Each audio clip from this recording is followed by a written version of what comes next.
Catégorie jeune adulte. 3e prix. Je suis un écrivain bipolaire, par Pierre-Olivier Bouchard.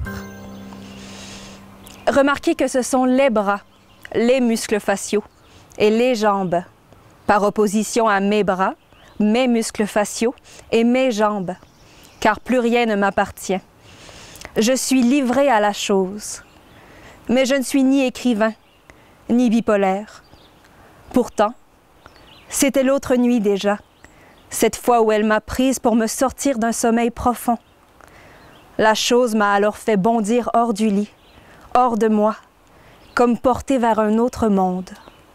Elle m'a jeté en quelques minutes sur les rues de la ville, larguant derrière moi le voilier dans lequel j'avais fermé l'œil. Le cadre sobre que j'aurais dû trouver normalement s'était métamorphosé en un décor fait de couleurs vives et de licornes dansantes. Je le dis maintenant, la chose n'était pas du crack. C'est à l'intersection de la rue Bang Bang et du boulevard Amour que j'ai senti la chose prendre le contrôle de mon corps. Celle-ci s'étant contentée jusque-là de guider mes pas et de tromper ma psyché. Là, elle s'en est d'abord prise à mon cœur, comme si elle s'affairait à le boxer et à le choquer contre des organes internes innocents. Ensuite, elle s'est dirigée vers mes jambes, qu'elle a entrepris avec vigueur et célérité de rendre si puissantes qu'elles me semblaient celles d'un bobeur olympique polonais. Hors de tout doute, c'est toutefois l'emprise de la chose sur ma psyché qui m'a le plus leurrée. Elle me fit crier « Je suis le génie, je suis l'écrivain !» Or, ce cri restera ignoré des archives de ma ville chérie, car nul de mes compatriotes ne fut présent en une heure si tardive, ne serait-ce que pour percevoir son écho. Et je perdis, disais-je, toute souveraineté sur ce corps, à cette intersection que j'ai pourtant moult fois empruntée à la façon d'un citoyen calme, policé et au comportement socialement adapté. Les bras qui s'agitent, les muscles faciaux qui s'excitent et les jambes qui folâtrent.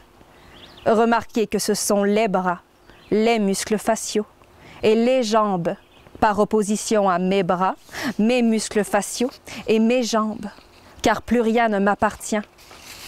Je suis livré à la chose.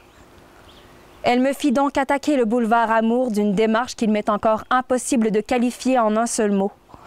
J'allais d'un pas rapide, mais guère suffisant pour l'élever au rang de la course, auquel s'intégraient quelques mouvements de danse imprécis et rythmés par la musique rock qui tournait dans ma tête. Je me sentais galvanisée par les ressorts de ce trop-plein d'énergie à mesure que s'effaçaient derrière moi les lignes horizontales tracées sur la chaîne de trottoir. Je pris, après avoir avalé quelques centaines de mètres, un premier temps d'arrêt. Celui-là pour m'agenouiller, ouvrir les bras et les poindre vers le ciel. Je constatai avec émotion que l'azur s'était gorgé d'étoiles ricaneuses, venant annoncer la fin de la guerre sur terre.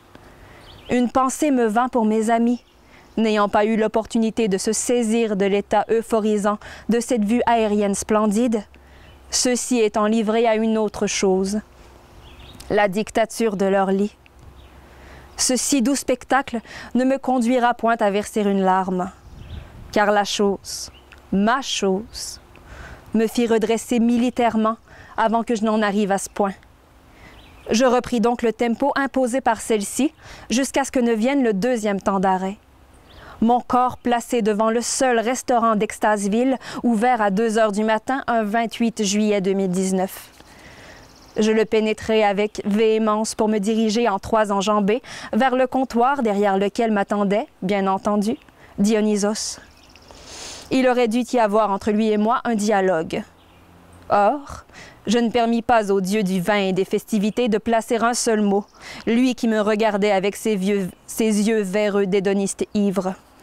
J'entrai plutôt dans une phase monologique, des mots pêle-mêle s'échappant de ma bouche, n'étant ni liés les uns aux autres, ni liés à quoi que ce soit de perceptible pour mon vis-à-vis. Dionysos me rendit un café, comme si j'en avais besoin. Rassurez-vous, l'effet psychotrope de la caféine ne sera pas additionné à celui de la chose, la seconde ayant annihilé toute manifestation d'un signe de vie de la première. Je tournai enfin le dos au dieu, pour trouver un couvert de papier à l'effigie du schémarianique café crème que je puisais à l'intérieur même d'une poubelle, réaffirmant ma mise en marge du monde des gens normaux à l'humeur stable. Je sortis enfin le stylo bic que j'avais lové dans ma poche arrière de mon short. Et voilà que je me mis à écrire au verso de ce couvert souillé. Je suis un écrivain bipolaire, mais je ne suis ni écrivain, ni bipolaire. Pourtant, il y a à cet instant précis un état d'ébullition dans ce cerveau, lequel je cherche à transformer tant bien que mal en une envolée lyrique. Rendre cohérent tout ce flux d'idées et d'images circulant à l'intérieur de ma boîte crânienne est certes un défi, et paradoxalement, je ne sais si la chose agit à cette cause comme une bénédiction ou une malédiction. Un fait demeure, c'est qu'un nombre de personnes que l'on veut bien étiqueter spécialistes aura vite fait de la nommer phase maniaque. Ils ajouteront, ces bien-pensants, des expressions bien pensées, telles que psychose, tachypsychie, état mental perturbé, logorée, etc. Pour moi, ce ne sont que des feux d'artifice qui grouillent dans mon ventre. À défaut d'avoir poussé le crayon avec la verve et l'intelligence que la chose m'avait promise, je poserai finalement l'encre après avoir conclu. Et pourtant, je ne suis ni écrivain, ni bipolaire.